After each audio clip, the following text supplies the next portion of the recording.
Bonjour Malo. Bonjour Françoise. Merci d'accueillir les Malouins dans la course. Malo, nous sommes ici sur l'hippodrome de Marville à l'occasion de la 19e édition du Festival international du cirque de Bretagne. Tout à fait. Quelle aventure fantastique. Est-ce que vous pouvez nous en parler un peu? Écoutez, le festival a pris naissance il y a 19 ans avec mon épouse qui est malheureusement décédée il y a quelques années.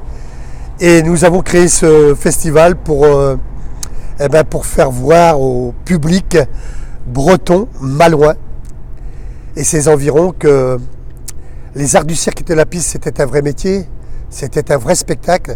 Et c'est, je crois, le seul spectacle au monde où il n'y a pas d'interdit. On peut y aller en famille, les enfants, les grands-parents, les cousins, les cousines, les papas, les mamans.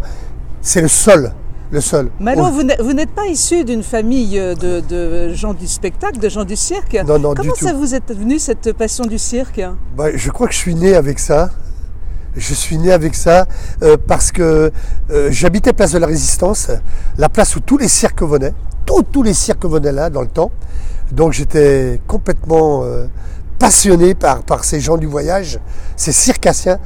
Et je sais pas, il y avait que... Mais je crois que dans ma famille, du côté de mes arrière-grands-oncles et arrière-grands-parents, pardon, je crois qu'il y a eu des artistes de cirque. Malo, le cirque que nous allons voir là, pendant ce week-end sur Saint-Malo, ce festival contient plusieurs nations. Hein. Vous invitez régulièrement des nations. Oui. Ce n'est pas un cirque en tournée, le festival. C'est une sélection des meilleurs numéros, des meilleurs artistes visuels du monde. Beaucoup ont fait le plus grand cabaret du monde, La France a un incroyable talent, toutes ces grandes émissions de variété. Et là, cette année, j'ai l'Angleterre, la Hongrie, j'ai le Brésil, j'ai la France, j'ai l'Italie. Oui, c'est ça. Donc 5 nations. Ouais. Qu'est-ce qu'on va voir comme spectacle un petit peu particulier? J'ai le Brésil aussi. Un Brésilien très étonnant. J'avais jamais vu ce numéro. C'est un Brésilien qui fait des acrobaties avec un vélo dans un grand entonnoir, très grand entonnoir.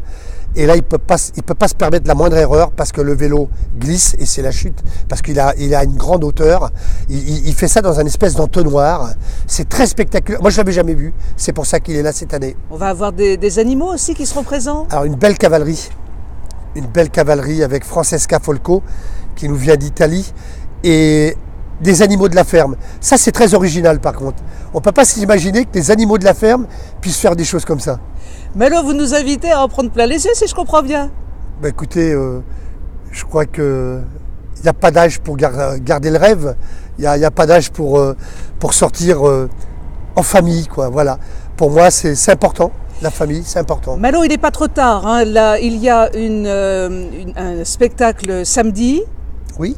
Un autre... Non, il n'y a que samedi à 20h30. Oui. Il reste des places.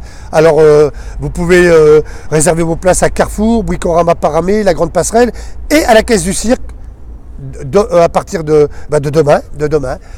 C'est 10h30, 11h, midi et demi et c'est 15h, 18h30. Ensuite, 19h30, 21h. Merci Malo, merci. Voilà. Merci, c'est moi. Merci, au revoir. Venez nombreux. Merci.